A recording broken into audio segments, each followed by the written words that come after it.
Pizza બનાવવા માટે nonstick પેનમાં 1 ચમચી તેલ ઉમેરશું. સાથે વેજીટેબલ આપણે ઉમેરશું. વેજીટેબલમાં કેપ્સિકમ, ડુંગળી અને ટમેટાં લીધા છે. ટમેટાનો વચ્ચેનો ભાગ નથી લેવાનો.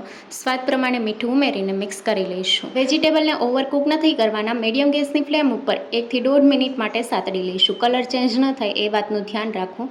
વેજીટેબલ સારી રીતે સતળાઈ ગયા છે. ગેસની ફ્લેમ બંધ કરી દઈશું. પીઝાને કૂક કરવા માટે સ્ટીલની પ્લેટ લીધી છે. ઓઇલથી ગ્રીસ કરી લઈશું. હવે રેડીમેડ પીઝાનો રોટલો લઈ લીધો છે.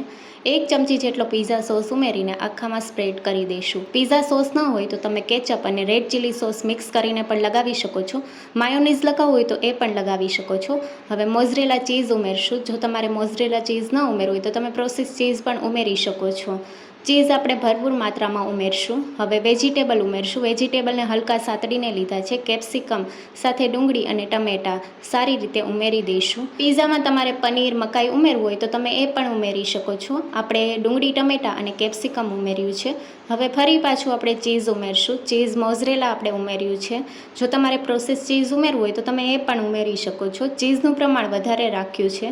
હવે ઉપરથી આપણે ઓરેગેનો અને ચીલી ફ્લેક્સ ઉમેરશું. પીઝાને કડાઈમાં બનાવવાના છીએ. કડાઈમાં 1 વાટકી જેટલું મીઠું ઉમેરશું. મીઠાને આપણે આ રીતે ફેલાવી દઈશું અને હવે સ્ટેન્ડ મૂકી દઈશું. જો તમારી પાસે સ્ટેન્ડ ન હોય તો તમે વાટકી પણ ઉમેરી શકો છો.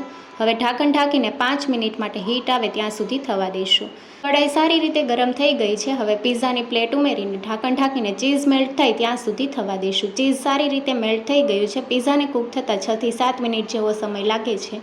તો તમે જોઈ શકો છો સારી રીતે ચીઝ મેલ્ટ થઈ ગયું છે. પ્લેટને બહાર કાઢી લઈશું અને આ રીતે પીસ કરી લઈશું.